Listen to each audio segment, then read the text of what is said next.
अस्सलामुअलैकुम, आप देख रहे हैं समा। मैं हूं माहम जाहिद। हेडलाइंस आप जान चुके, बुलेटिन का बाकायदा आगाज करेंगे और सबसे पहले बात करेंगे मौसम की। तो गर्मी के सताए लाहौरियों को बिल आखिर राहत मिल गई। प्री मानसून बारिश से मुरझाए चेहरे खिल उठे हैं। हल्की बारिश और ठंडी हवा ने गर्मी की छुट्टी कर दी है। शहर के कई इलाकों में सुबह सवेरे बारिश शुरू हुई। गर्मी से झुलसी हर चीज बारिश से धुल गई और साफ हो गई। मौसम की सूरत हाल जानते हैं मोहम्मद लुकमान की रिपोर्ट में। आसमान पर बादल, तेज हवा और हल्की बारिश। लाहौरियों को गर्मी से वक्ती रिलीफ मिल गया। शहर के कई इलाकों में हल्की बारिश का सिलसिला सुबह सवेरे शुरू हुआ, जो कई घंटे तक वक्फे वक्फे से जारी रहा। गर्मी से झुलसी हुई हर चीज बारिश से धुलकर साफ हो गई। हरे भरे दरख्त और फूल बूटे खूबसूरत मंजर पेश कर रहे हैं। आज इसलिए बाहर निकलने का थोड़ा सा मौसम अच्छा हो गया है और गर्मी की शिद्दत में कमी आई है। इन दिनों में बारिश का होना और खुशगवार मौसम होना, हवा में ठंडक होना, ये अल्लाह ताला का एक तोहफा है। प्री मानसून बारिशों का सिलसिला कमजोर पड़ चुका है। महकमा मौसमियात ने अगले हफ्ते से मानसून बारिशें शुरू होने की नुवीद सुनाई है। बहुत बड़ी बारिशें जो हैं फर्दर अब नहीं होंगी। यानी बारिशों का जो सिलसिला है इसमें अब आहिस्ता आहिस्ता कमी वाक़या होगी और एक आध दिन जो थोड़ा बहुत आज है ये भी आज ख़त्म हो जाएगा। हम एक्सपेक्ट कर रहे हैं कि जून के लास्ट में जाकर मानसून की एक्टिविटी शुरू हो जाए। बारिश से दर्जा हरारत में नुमाया कमी आई है। वहीं शहर में 50 फीडर ट्रिप होने से बिजली की फराहमी भी मुतासर हुई। कैमरामैन अजहर इकबाल के साथ मोहम्मद लुकमान, समा, लाहौर। और पंजाब के मुख्तलिफ इलाकों में अब्रे करम बरस पड़ा। मौसम की तपिश कम हुई तो शहरियों ने सुख का सांस लिया। पंजाब के मुख्तलिफ शहरों में बादल बरसे तो गर्मी का जोर टूट गया। दीपालपुर में बरखा रुत से मौसम खुशगवार हो गया, मगर आसमान पर छाई काली बदलियों ने दिन में भी रात का समा बांध लिया। चीचावतनी शहर और गिरदोनवाह में तेज हवाएं बारिश का पैगाम भी लाईं। गर्मी की शिद्दत में कमी वाक़ई हो गई। हाफिजाबाद में रात से जारी अब्रे बारिश से बिजली की फराहमी मुअत्तल हो गई। शहरी बाहर निकल आए, ऐसे में सेल्फी लेना नहीं भूले। पिंडी बटिया में बारिश के बायस नशेबी इलाकों में पानी जमा हो गया। पत्तों की फूलनगर में आसमान से गिरती बूंदों से मौसम का मिजाज तब्दील हो गया। पाकपतन और मुजाफात में तेज आंधी और बूंदोबारी से गली महल्ले तालाब का मंजर पेश करने लगे। रीनाला खुर्द में रिमझिम बरसती बूंदों से मौसम हसीन हो गया। नशेबी इलाके ज़ेर आब आ गए। चिन्योट में तेज हवाओं के साथ बादल छमछम बरसे तो बिजली के कई फीडर ट्रिप कर गए। बहावल नगर में अब्रे करम बरस पड़ा तो शहरियों ने सुख का सांस लिया। बरखा रुत से दरख्त पौधे भी खुशी से झूमते नजर आए। एक तरफ बारिश, ऊपर से सीवरेज की बोसीदा लाइनें फट गईं। फैसलाबाद में वारिसपुरा, इस्लामपुरा, सलमी टाउन समेत दीगर इलाके पानी में डूब गए। उस्मान सिद्दीक हमारे साथ मौजूद हैं। उस्मान, चंद मिलीमीटर की बारिश ने ये हाल कर दिया, मुतालिका महकमे कहाँ हैं? जी बिल्कुल, वासा की नाअहली फैसलाबादियों के लिए जहमत का बाइस बन गई। वारसपुरा, दस्तगीरपुरा, इकबाल नगर समेत दर्जन भर से जायद इलाके पानी में डूब गए। घरों में सीवरेज का, बारिश का गंदा पानी दाखिल हो गया। चंद मिलीमीटर की रात बारिश हुई, उसके बाद से वासा का सिस्टम ही बैठ गया। अहले मोहल्ला हमारे साथ मौजूद हैं, उनसे बात कर लेते हैं। सर जी, इस कदर बदबू, इतना ज्यादा पानी, कैसे रह रहे हैं? सर, सबसे पहली तो बात यह है कि तकरीबन 3 हफ्ते हो गए हैं यही हालत है। तो ये फ़र्क हबीब MNA और लतीफ़ नज़र MPA का हल्का है, CC 90 है। 3 हफ्ते से मुसलसल इसी तरह, जिस तरह आप देख रहे हैं, इसी तरह पानी खड़ा है। वासा वालों पे ये अहले इलाका इल्ज़ाम लगा रहे हैं कि उनको फ़ोन करें तो वो कहते हैं कि वोट देने का मज़ा जो है वो आप लें, लेकिन घरों में पानी दाखिल हो चुका है, उसको निकाल रहे हैं। अहले इलाका, अहले खाना ये कह रहे हैं कि वासा इस सिस्टम को ठीक करे ताकि इन इलाकों में रहना उनके लिए मुमकिन हो सके। जी बहुत शुक्रिया उस्मान, आप हमें अपडेट कर रहे थे। तो कराची वालों के लिए बारिशें नई अजियत ला सकती हैं। डायरेक्टर महकमा मौसमियात सरदार सरफराज ने समा को बताया कि शहर कायद में इस साल 20% ज्यादा बारिश होगी। समा ने सिंध हुकूमत और मेयर कराची से इंतजामात से मुतालिक सवाल किया। फंड्स का रोना धोना ही सुनने को मिला। वसीम अख्तर ने कहा उन्हें फंड्स नहीं मिले, मगर इम्तियाज शेख बोले फंड्स तो मेयर के पास मौजूद होते हैं। बारिश आता है तो पानी आता है, जब ज्यादा बारिश आता है तो ज्यादा पानी आता है। कराची में ज्यादा बारिश तो एक बार फिर आने वाली है, लेकिन निकासी का निजाम ऐसा नाकारा है कि थोड़ा पानी भी निकालना मुश्किल है। ऐसे में महकमा मौसमियात ने सैलाबी सूरत हाल पैदा होने के खदशात जाहिर कर दिए हैं। यानी आधा घंटा बादल बरसे तो शहरी चलने की जगह को तरसेंगे। 20% ज़्यादा बारिशों होने का इम्कान है मामूल से।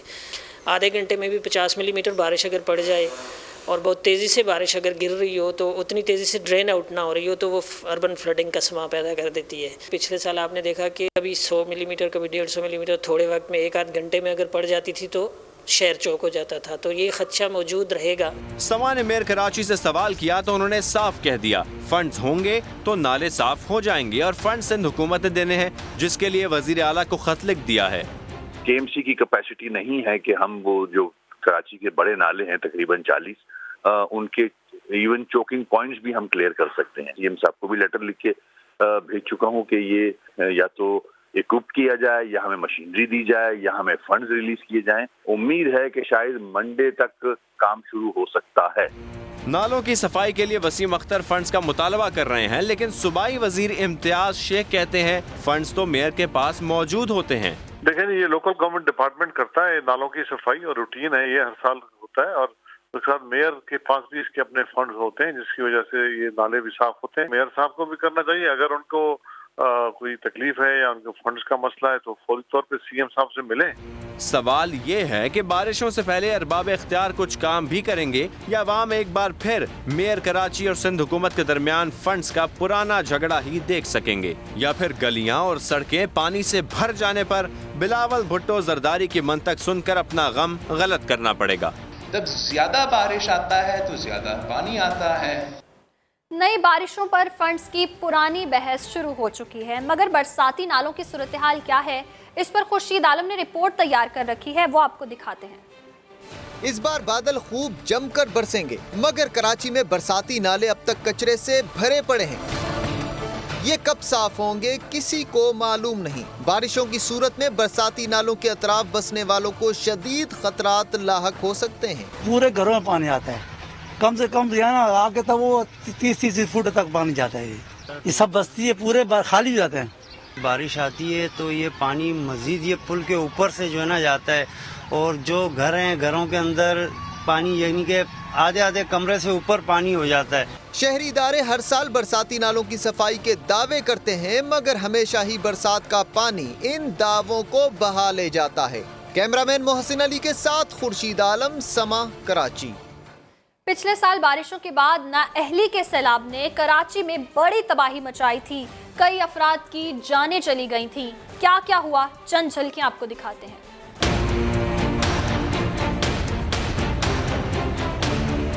सिंध सरकार, कराची इंतजामिया के इलेक्ट्रिक और दीगर इदारे अभी से कमर कस लें। फिर ना कहना कि बताया नहीं था, इस बार तेज बारिशें होंगी, क्योंकि इंतजामिया की सुस्ती ने पिछले साल शहर कायद को किस हाल में धकेल दिया था, आइए आपको याद दिलाते हैं।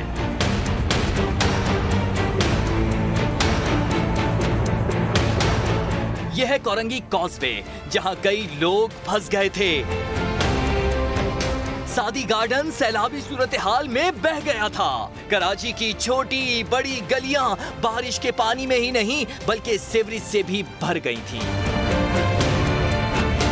इससे भी दर्दनाक तो ये है कि इलेक्ट्रिक का खराब निजाम कई जाने ले गया था। North Nazimabad, defence, site area समेत दीगर इलाकों में 35 अफराद करंट लगने से जाँ बहक हुए, जिनमें से 19 अमवात का जिम्मेदार नेपरा ने के इलेक्ट्रिक को ठहराया था और 5 करोड़ रुपए जुर्माना आयद किया था। के इलेक्ट्रिक ने कराची वालों का जीना मुश्किल कर दिया। शहर का कोई इलाका ऐसा नहीं बचा जहां वक्फे से बिजली न जा रही हो। अब तो सियासतदानों ने भी इलेक्ट्रिक के खिलाफ बोलना शुरू कर दिया है। तफसीलात फैसल खान की रिपोर्ट में देखिए। के इलेक्ट्रिक की हटदर्मी बरकरार। शहर के हर इलाके में बिजली की तवील बंदिश, कहीं 4 घंटे की लोड शेडिंग तो कहीं 16 घंटे बिजली गायब रहती है। गर्मी और लोड शेडिंग के सताए शहरी हर रोज एहतजाज करते हैं, मगर के इलेक्ट्रिक ने अपने कान और आंखें बंद कर रखी हैं। हर रोज एक नया बहाना बनाया जाता है। के इलेक्ट्रिक ने नॉर्थ कराची के सनती इलाके में भी लोड शेडिंग बढ़ा दी, जिस पर सनतकार कहते हैं सनती सरगर्मियां बुरी तरह मुतासिर हो चुकी हैं। 1.5 घंटे के नोटिस से इन्होंने कराची के 7 इंडस्ट्रियल जोन की बिजली बंद करना शुरू कर दी और कह ये रहे कि हमें फर्नेस ऑयल नहीं मिल रहा। फर्नेस ऑयल का मिलना या ना मिलना ये केई की जिम्मेदारी है, हम तो वक्त पर अपना बिल दिया करते हैं। सिंध के वजीर तवानाई इम्तियाज शेख भी के इलेक्ट्रिक की जानिब से लोड शेडिंग के खिलाफ मुतहर्रिक हो गए, साथ ही इस मसले की जड़ वफाक को करार दे दिया। मिनिस्टर को भी लिखा है, नेपरा को भी मैंने रब्ता किया है, क्योंकि बिजली का रेगुलेटर नेपरा है और कंट्रोल फेडरल गवर्नमेंट के पास है। हुकूमती जमात तहरीक इंसाफ के रुकने कौमी असम्बली आफ्ताब सिद्दीकी ने तो के इलेक्ट्रिक के खिलाफ सुप्रीम कोर्ट जाने का कह दिया। अनाउंस लोड शेडिंग होनी चाहिए। इसी तरह जो ओवर बिलिंग की है वो आप उनको लोगों को पैसे वापस करेंगे और पिछले साल जो अर्थिंग की वजह से जिन लोगों की डेथ हुई थी उनको कंपनसेट करेंगे। अगर ये 4 से 5 दिन में ये काम नहीं होता है तो हम इनके खिलाफ सुप्रीम कोर्ट में पिटीशन फाइल करेंगे। कराची में लोड शेडिंग का मसला पहली बार पैदा नहीं हुआ। हर साल मौसम गर्मा में एलानिया और गैर एलानिया लोड शेडिंग की जाती है। कई साल गुजरने के बावजूद ये मसला आज तक हल न हुआ। फैसल खान, समा, कराची। कराची में बिजली का बहरान संगीन हो गया है। रिहायशी इलाकों में 4 से 16 घंटे तक लोड शेडिंग की जा रही है। अब सनती इलाकों में भी 8 घंटे लोड शेडिंग का आगाज हो चुका है। अशरफ खान से जानते हैं। अशरफ, बताइएगा कि इलेक्ट्रिक शहर को कितनी बिजली सप्लाई कर रही है और कितनी इसकी डिमांड और पैदावार है? इस वक्त देखा जाए शहर में जो गर्मी की शिद्दत बढ़ी है तो 3000 मेगावाट से ज़ायद की जो है तलब हो गई बिजली की, जबकि के इलेक्ट्रिक शहर को तकरीबन 2650 से 2700 मेगावाट ही बिजली फराम कर पा रही है। 300 से 350 मेगावाट बिजली की शॉर्टफॉल का सामना है, जिसकी वजह से शहर भर में तकरीबन 4 से 16 घंटे की लोड शेडिंग हो रही है। जहाँ 80% चोरी वाले इलाके हैं वहाँ सबसे ज़्यादा 16 घंटे तक लोड शेडिंग हो रही है। उसकी वजह से जो मुश्किलात जो है मुख्तलिफ आ रही हैं, लोग एहतजाज भी कर रहे हैं, जैसे कि समा ने अपडेट भी किया था, मुख्तलिफ जगहों पर एहतजाज भी हो रहा है। साथ में गुज़िश्ता रात जो है के इलेक्ट्रिक के ग्रिड है वहाँ पे रात को वहाँ पे हमला हुआ है और वहाँ पे उसको नुकसान पहुँचाया है ग्रिड को। और ये वली का जो ग्रिड है वहाँ पे हमला हुआ था, बहुत सारे अफराद वहाँ पे पहुँच गए थे, वहाँ पे हमला किया है जिससे उसके तनसीबात को भी नुकसान पहुँचा है। के इलेक्ट्रिक ने कहा है कि जो इस तरीके के अगर हमले होंगे तो उससे और मज़ीद इंफ्रास्ट्रक्चर तबाह होगा, उससे मुश्किलात होंगी और लोड शेडिंग में मज़ीद इजाफा हो जाएगा, इसमें कमी नहीं होगी। यहाँ पर जो अपडेट मिली है कि सुई सदर्न गैस ने कहा है कि के इलेक्ट्रिक को इस वक्त तकरीबन 190 के बजाय 240 MMCFD गैस योमिया फराम की जा रही है, जबकि के इलेक्ट्रिक का कहना है फर्नेस ऑयल की सप्लाई बढ़ाई जाए। और PSO ने यह कहा है कि गुज़िश्ता माह मई में मजमूई तौर पर 50,000 मेट्रिक टन जो है फर्नेस ऑयल की डिमांड थी, हमने 64,000 मेट्रिक टन दिया और अभी भी मुसलसल कर रहे हैं, लेकिन उसके इजाफे के लिए हमें वज़ारत तवानाई से बात करनी होगी। अब यहाँ पर जो मसाइल हैं फर्नेस ऑयल के और इजाफी दरामदी LNG की बात की गई है, उसकी वजह से शहर में जो बिजली की तलब और रसद है वो बहुत फ़र्क हो गया। उसकी वजह से जो अब सनती इलाकों में भी रात 12 बजे से सुबह 8 बजे तक लोड शेडिंग हो रही है, उससे सनती पैदावार भी शदीद मुतासर हो रही है। सनतकारों ने वज़ीर आज़म से भी मुतालबा किया है। कोविड-19 की वजह से वैसे ही 3 माह इंडस्ट्री बंद थी, अब जब खुली है तो उनके जो प्रोडक्शन है सनती इलाकों में भी लोड शेडिंग हो रही है और मुतालबा किया जा रहा है कि लोड शेडिंग कम की जाए और ख़त्म की जाए। आप हमारे साथ ही मौजूद रहेगा अशरफ। आगे बढ़ते हैं और आपको बता दें लोड शेडिंग के बायस कराची का हर इलाका मुतासिर है। साद साबरी इस वक्त क्लिफ्टन की नीलम कॉलोनी में मौजूद है, उनसे जानते हैं। जी बताइएगा साद, यहाँ क्या सूरत हाल है, इलाका मकीनों की क्या शिकायत हैं? जी बिल्कुल, यहाँ भी वही सूरत हाल है जो शहर के बेशतर इलाकों में इस वक्त के इलेक्ट्रिक की वजह से लोग परेशान हैं। वही हमने नीलम कॉलोनी में भी देखा, यहाँ पर भी लोगों के अंदर गम गुस्सा पाया जाता है। जब हमारी इनसे बात हुई तो इन्होंने जो है लोड शेडिंग की शिकायत की कि लाइट की कोई टाइमिंग्स नहीं है, कब आती है बिजली कब चली जाती है कुछ नहीं मालूम। बिलिंग के हवाले से लोगों का कहना है कि वो यहाँ पर सारिफीन जिनके बिल जो है 2 से 2,500 रुपये आते थे, पिछले 2 माह से उसमें 3 गुना इजाफा हुआ है।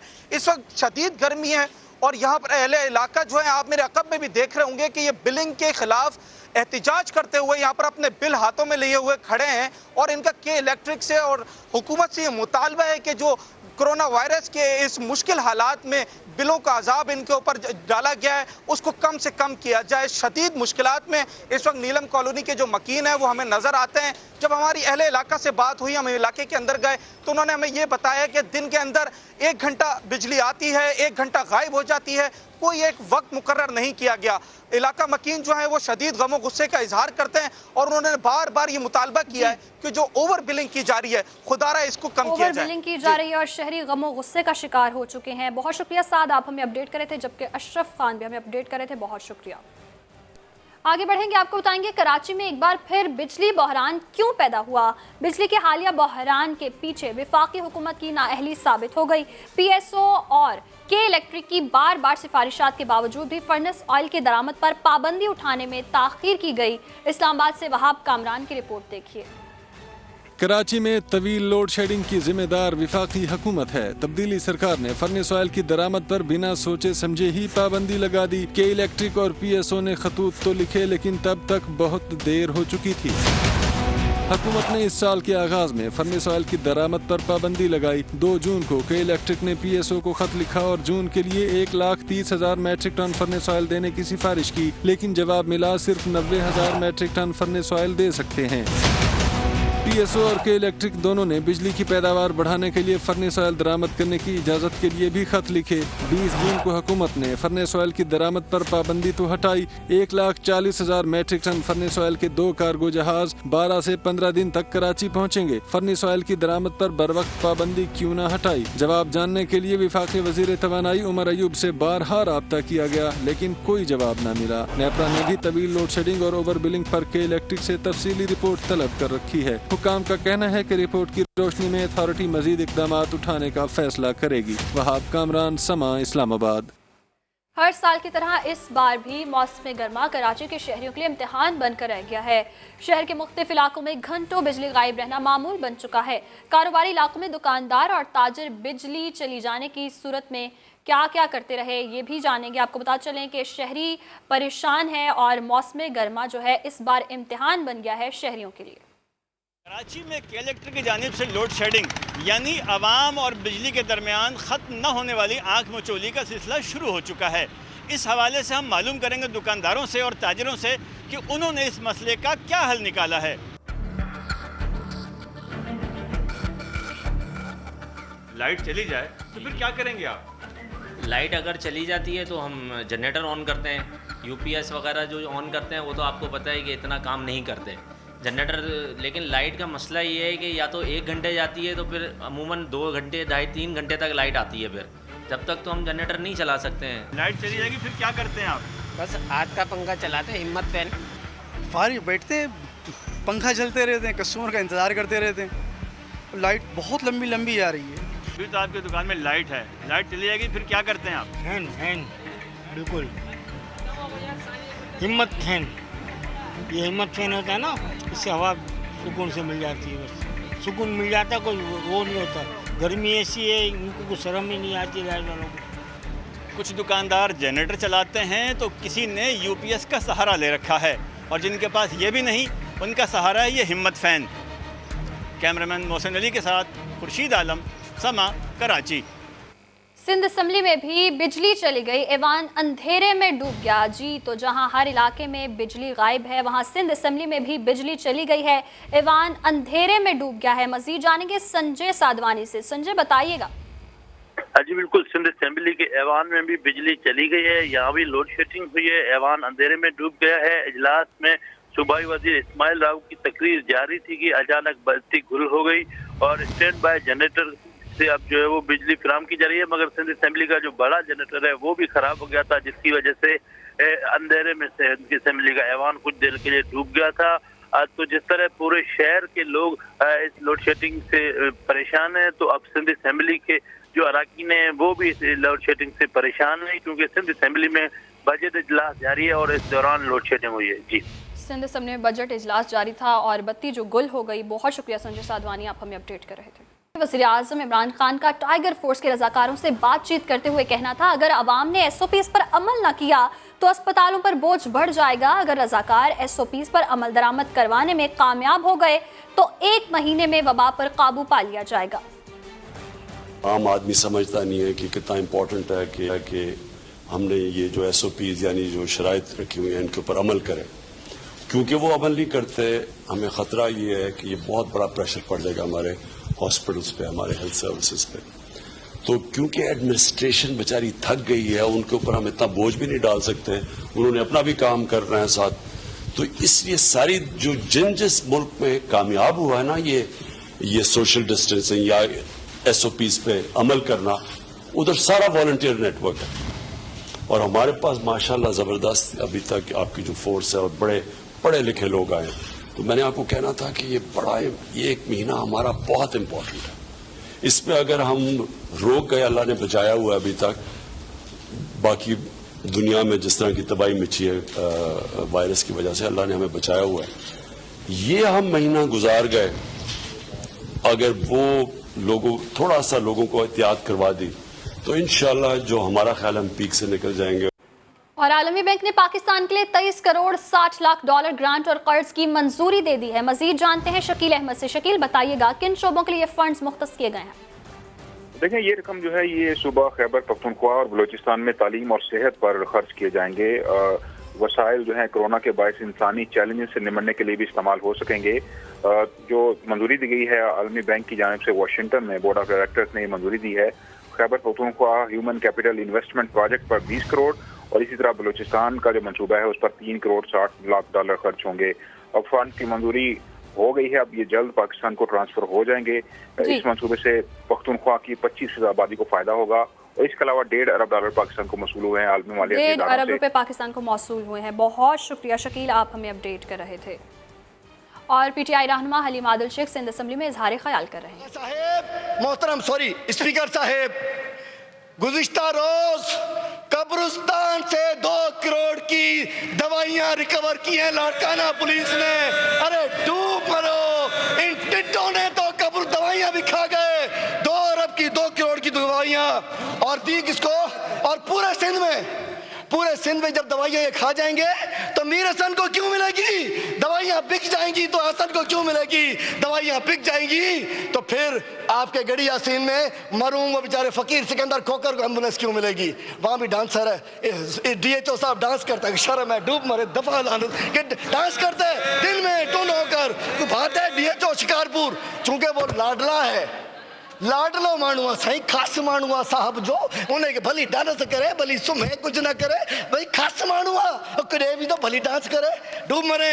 और ये उस दिन जिस दिन अस्पतालों में वो नहीं हो रहा था उस रोज। अब आइए, 100 अरब के तरक्याती बजट कम, 60 अरब के, इस बजट पे भी बात बाकी तो आपने करनी है। 60 अरब के तरक्याती बजट कम और 100 अरब के नॉन डेवलपमेंट बजट बढ़ा दिया गया। मतलब तरक्याती बजट कम कर दिया, 100 अरब अय्याशियों में, अल्लो तलल्लो में बढ़ा दिया गया। तो मैं बताना चाहता हूं 4.25 अरब की गाड़ियां खरीदी गई हैं DCs और ACs के लिए। क्यों खरीदी गई हैं? चूंकि DCs और ACs ने आपको बल्दियाती इलेक्शन में ठप्पे लगवा के देने हैं, आपको जाली रिजल्ट बनवा के देने हैं। यही लोग AROs होंगे, DROs होंगे। और डिलिमिटेशन, आपको पता है कि इलेक्शन कमीशन के ऑफिसर ने शिकारपुर में खत लिखा है कि DC शिकारपुर ने जबरदस्ती करके उससे डिलिमिटेशन करवानी चाहिए। ये DCs और ACs को इनकी क्या है एंटाइटलमेंट? 1300 जिमनी में चढ़ो, वीगो खपे इनको भी, भाई मर्ज लग गया है, वो वडेरे के बेटे का मर्ज सबको लग गया, इनको भी रीवो चाहिए, वीगो चाहिए। 4.25 अरब की वीगो, सुनिए, सुनते जा, शर्माता जा। 4.25 अरब की अफसरान गाड़ियों के लिए, जबकि 600 गाड़ियां गुम है सर। PTI रहनुमा हलीम आदिल शेख जो हैं सिंध असेंबली में इजहार ख्याल कर रहे हैं। उन्होंने कहा कि हम राशन देते हुए तस्वीर नहीं खींचते, लोगों का एहसास करने पर उनको बहुत तकलीफ है। पेशावर में शहरी पर पुलिस के तशद्दुद के बाद हाई कोर्ट ने नोटिस ले लिया। IGP खैबर पख्तूनख्वा और CCPO को तलब किया है। मजीद जानते हैं फयाज अहमद से। जी फयाज, बताइएगा। देखिए जी, नौजवान आमिर पर तशद्दुद के वाक़े का नोटिस लिया है पेशावर हाई कोर्ट ने और ऐसे में IG खैबर पख्तूनख्वा समेत CCPO को अदालत में पेश तलब किया, जिसमें इसके बाद दोनों पेश हुए। IG साहब से जस्टिस कैसर रशीद ने कहा कि ये पुलिस डिपार्टमेंट में क्या हो रहा है और ये किस सिमत पुलिस जा रही है। पुलिस की तारीख तो कुर्बानियों से भरी है और दूसरी तरफ ऐसे वाक़यात हो रहे हैं जो कि नहीं होने चाहिए। इस हवाले से ये भी बताया कि आप लोग जो है वो नॉर्मल लोगों को SHO क्यों भर्ती कर रहे हैं और सबसे बड़ी जिम्मेदारी इनको सौंपी जाती है और बाकायदा इनका टेस्ट होना चाहिए, मेडिकल चेकअप होने के बाद SHO की भर्ती होनी चाहिए। जस्टिस कैसर रशीद ने ये भी कहा है कि ऐसा न हो कि इंक्वायरी की आड़ में अपने ही पेटीबंद भाइयों को क्लीन चिट दिया जाए और साथ साथ ये भी कहा है कि बाकायदा शफाफ तहकीकात होनी चाहिए और ये जो वाक़या पेश आया आइंदा ऐसा नहीं होना चाहिए। इसलिए ऐसी इबरतनाक सजा इन तमाम पुलिस एहलकारों को मिलनी चाहिए ताकि आइंदा कोई भी पुलिस एहलकार किसी शहरी के साथ ऐसा सलूक या ऐसा रवैया न बरते, ताकि आइंदा ऐसा सलूक ना कर सकें। बहुत शुक्रिया फयाज, आप हमें अपडेट कर रहे थे। पेट्रोल बहरान पर FIA तहकीकात के खिलाफ ऑयल कंपनियों की इस्लामाबाद हाई कोर्ट में दरखास्त की समाअत हुई। वकील ने कहा हमारे खिलाफ मीडिया मुहिम चलाई जा रही है, माफिया और पता नहीं किस किस नाम से पुकारा जा रहा है, जिस पर जज ने मुस्कुराते हुए कहा कि हुकूमत को कह देते हैं ऑयल कंपनियों को माफिया ना कहें, कुछ और कहें। मजीद जानते हैं सुहेल रशीद से। जी सुहेल, बताइएगा। ये देखें, ऑयल कंपनी की जानिब से इस्लामाबाद हाई कोर्ट से रजू किया गया था जो हुकूमती इंक्वायरी जारी है उस पर रुकवाने के लिए, जिस पर चीफ जस्टिस अजहर मनिल्ला ने ये रिमार्क्स दिए हैं। आज के जो वजीर आजम हैं उन्होंने कहा है कि माफिया को पकड़ें और जो जखीरा अंदोजी कर रहे हैं उनको पकड़ें। तो अगर ऑयल कंपनियां जखीरा अंदोजी नहीं कर रही तो वो ये तहकीकात क्यों रुकवाना चाहती हैं। इस मौके पर ऑयल कंपनियों के वकला ने यह मौक़िफ़ इख्तियार किया कि हुकूमत की जानिब से उन्हें माफिया कहा जा रहा है, जिस पर चीफ जस्टिस अजहर मनिल्ला ने यह कहा कि आप हमें बता दें कि माफिया क्या होता है, हम रुकवा देते हैं, गवर्नमेंट को कहेंगे कि आपको माफिया ना कहें। जिस पर एडिशनल अटॉर्नी जनरल ने यह मौक़िफ़ इख्तियार किया कि जो जखीरा अंदोजी करें, ब्लैकमेलिंग करें, वो माफिया ही होते हैं। इस दरखास्त पर फैसला इस्लामाबाद हाईकोर्ट ने महफूज कर लिया और मुख्तसर फैसला आज ही सुनाए जाने का इम्कान है। चीफ जस्टिस अजहर मनिल्ला ने यह फैसला महफूज किया है और साथ ऑयल कंपनियों की जानिब से यह मौक़िफ़ इख्तियार किया गया था कि जो नोटिस भेजे जा रहे हैं तलबी के वो गैर कानूनी है। FIA के डिप्टी डायरेक्टर ये नोटिस नहीं भेज सकते।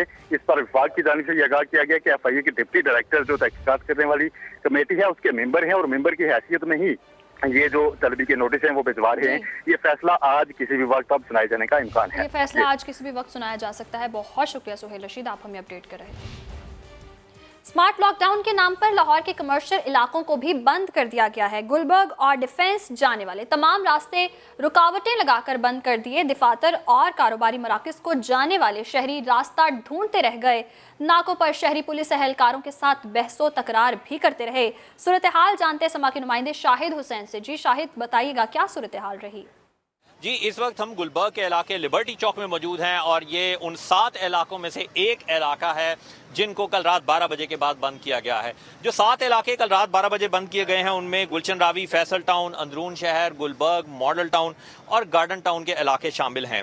ज़्यादातर यहाँ ये इलाके जिनको बंद किया गया, यहाँ पर इन्होंने मेन रोड्स को बंद कर दिया गया है। हालांकि टारगेट ये था कि यहाँ पर रिहायशी इलाकों को बंद किया जाना था, लेकिन मेन रोड्स को बंद कर दिया गया है, जिसकी वजह से यहाँ पर दुकानें हैं वो नहीं खुल सकेंगी और जो बैंक्स हैं यहाँ पर और मुख्तलिफ ऑफिस हैं वहाँ पर आने वाले लोगों को मुश्किलात का सामना है। लोग खड़े होकर यहाँ पर इंतज़ार कर रहे हैं और बहसो मुबाहिसा करते हुए में नज़र आ रहे हैं पुलिस एहलकारों के साथ, सिर्फ इसलिए ताकि वो अपने दफातर में जा सकें। जैसा कि यहाँ लिबर्टी की सूरत हाल है, यही सूरत हाल गार्डन टाउन में भी है, क्योंकि वहाँ पर भी मेन रोड को ही बंद कर दिया गया है। हालांकि वहाँ पर इससे पहले जो न्यू गार्डन टाउन था वहाँ पर रिहायशी इलाकों को बंद किया गया था, लेकिन अब मेन रोड को बंद कर दिया गया, जिसकी वजह से वहाँ पर बैंक्स हैं, जितने भी ऑफिस हैं, वहाँ पर लोगों के जाने के लिए जो है उनको मुश्किलात है। बलूचिस्तान में ऑनलाइन क्लासेस तलबा के लिए दर्द सर बन गई और वालिदैन के लिए मुश्किलात भी। कहते हैं इंटरनेट की सहूलत के बगैर ऑनलाइन क्लासेस कैसे मुमकिन है। तफसीलात नूरुल आरिफीन की रिपोर्ट में देखिए। बलूचिस्तान में बिजली की बदतरीन लोड शेडिंग और इंटरनेट की सहूलत न होने की वजह से ऑनलाइन क्लासेस तलबा के लिए चैलेंज बन गया। कहते हैं बलूचिस्तान के 70% इलाकों में इंटरनेट की सहूलत मौजूद नहीं, बाकी इलाकों में इंटरनेट तो दरकिनार, मोबाइल फ़ोन सिग्नल्स भी ठीक से नहीं आते। तो लाइट बुझ जाती है, पानी नहीं है, गैस नहीं है, तो फिर इंटरनेट किधर से आएगा जब हम लोग क्लासेस शुरू करेंगे। नेट तो ऐसा है कि बिल्कुल स्लो है, तो उस हालत में ऑनलाइन क्लासेस जो है ना बिल्कुल नामुमकिन है। ऑनलाइन क्लासेस ने वालिदैन को भी परेशान कर दिया। कहते हैं ऑनलाइन क्लासेस के लिए कंप्यूटर समेत दीगर आलात की ख़रीदारी का इजाफी बोझ बढ़ गया है। दूसरी तरफ निजी तालीमी इदारों की जानिब से 3 माह की फ़ीस जमा करवाने के लिए बार बार पैगामात भेजे जा रहे हैं। मुलाजिम पेशा हैं और सारा दिन एक्टिविटीज़ में बाहर रहते हैं और जाकर स्पेशली बच्चों को जाकर एजुकेशन के बारे में अवेयरनेस देना, उनको बताना, उनको समझाना, उनको पढ़ाना, गाइड करना, तो चीज़ें एक लायबिलिटी हम पर एक एक्स्ट्रा आ जाती है। तलबा तंजीमों का मुतालबा है कि हायर एजुकेशन कमीशन बलूचिस्तान भर में 3G और 4G इंटरनेट की सहूलत यकीनी बनाए या ऑनलाइन क्लासेस का फैसला वापस ले। कैमरा टीम के साथ नूरुल आरफीन, समा, कोयटा। कोयटा में ऑनलाइन क्लासेस के खिलाफ एहतजाज करने वाले तलबा को रिहा कर दिया गया। तलिबात से बुरा सलूक करने वाली कांस्टेबल के खिलाफ इंक्वायरी होगी। मजीद जानते हैं समा के नुमाइंदे शाह हुसैन से। जी शाह हुसैन, बताइएगा। हाँ जी बिल्कुल, देखें कल जो तलबा पर तशद्दुद हुआ था और कल तलबा को गिरफ़्तार भी किया गया था, जिसमें 60 के लगभग एहतजाज करने वाले तलबा थे जो ऑनलाइन क्लासेस के इजरा के ख़िलाफ़ अपना एहतजाज कर रहे थे और वो प्रेस क्लब से जाके असम्बली के सामने अपना एहतजाज रिकॉर्ड कराना चाहते थे, जिसमें फ़ीमेल तालिबात भी शामिल थी। पुलिस ने उनको गिरफ़्तार किया था। तकरीबन 60 के लगभग तलबा तालिबात थे जिनको मुख्तलिफ थानों में शिफ्ट कर दिया गया था। उसके बाद रात को वज़ीर आला बलूचिस्तान ने इसका नोटिस लेते हुए तमाम तलबा और तालिबात को रिहाई का हुक्म दिया और जो मुतल्लिका पुलिस हुकाम है SP सिटी खासकर उसको फौरी तौर पर हटाने का उन्होंने हुक्म दिया। साथ में जो लेडी कांस्टेबल थी जो कि उन तालिबात के साथ वो मिसबिहेव कर रही थी, बदसलूकी कर रही थी, उनके खिलाफ भी कार्रवाई का हुक्म दिया था और इनकी तहकीकात का भी हुक्म दिया था। तो आज की सूरत हाल ये है कि उन तमाम तलबा तालिबात को रिहा कर दिया गया।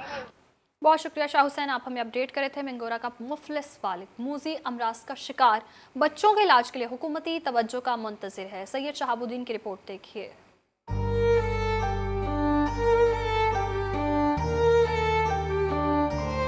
मिंगोरा के नवाही इलाके पांड का गरीब ड्राइवर बीमार बच्चों के इलाज के लिए दर दर की टोकरे खाने पर मजबूर।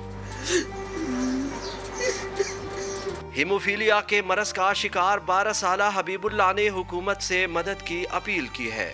मैं क्लास 5 में पढ़ता हूँ। मेरा हीमोफीलिया बीमारी है। मुझे इस बीमारी से बहुत तकलीफ़ होती है, बहुत दर्द होती है। मेरे 2 भाई भी इस बीमारी से जान बहक हो चुकी है।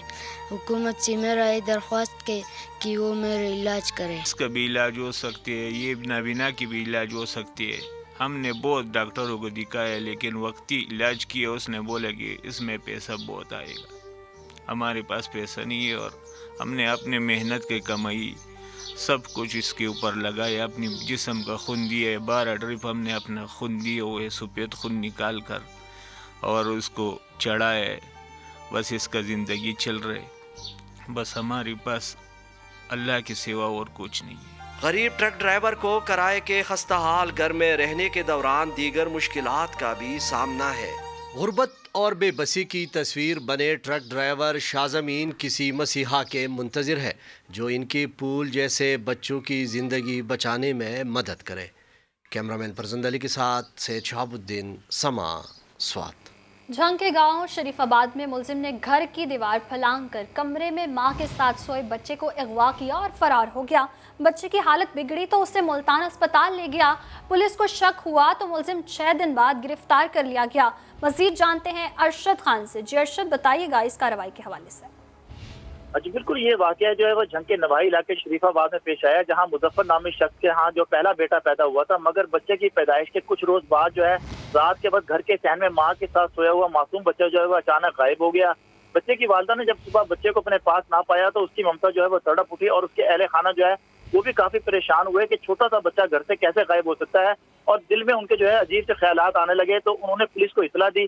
पुलिस ने अपना तफ्तीश का दायरा कार बढ़ाते हुए टीम तश्कील दी और 6 रोज बाद अगवा होने वाला ये मासूम बच्चा जो है मुल्तान से बाजियाब करवा लिया है। 6 रोज बाद जो अगवा होने वाला बच्चा बाजियाब करवा लिया गया। अरशद हमारे साथ ही मौजूद रहेगा। झंग के DPO डॉक्टर सरदार कहते हैं कि मुलजिम ने बीवी और उसकी बहन के साथ मिलकर वारदात की। वारदात का इरादा भी उन्हीं खवातीन ने किया था जिन्हें शामिल तफ्तीश कर लिया गया। रुखी माई था और उसकी बहन के घर कोई औलाद ना थी। उधर से हमने तफ्तीश शुरू की और उसने उन दिनों बताया था कि मेरी बहन के घर औलाद हो भी गई है। इससे मज़ीद हमें थोड़ा मिला कि ये हो सकता है, हमारा शुबा हुआ हमें। हमने उन्हीं पैटर्न्स के ऊपर मतलब सुबह शाम हमने एक टीम इसके ऊपर डेडिकेट की हुई थी। जब हमने मुल्तान से मुरीद अब्बास को गिरफ़्तार किया तो हमें ये मालूम हुआ कि उसने इंकशाफ किया कि ये वाकई ही मैंने अपनी बेगम कनीज़ माई के साथ मिलकर रात को मैं उनके घर में कूदा था। इस बुलेटिन से इतना ही। ब्रेक के बाद हाजिर होंगे हेडलाइंस के साथ। आप देखते रहिए समा।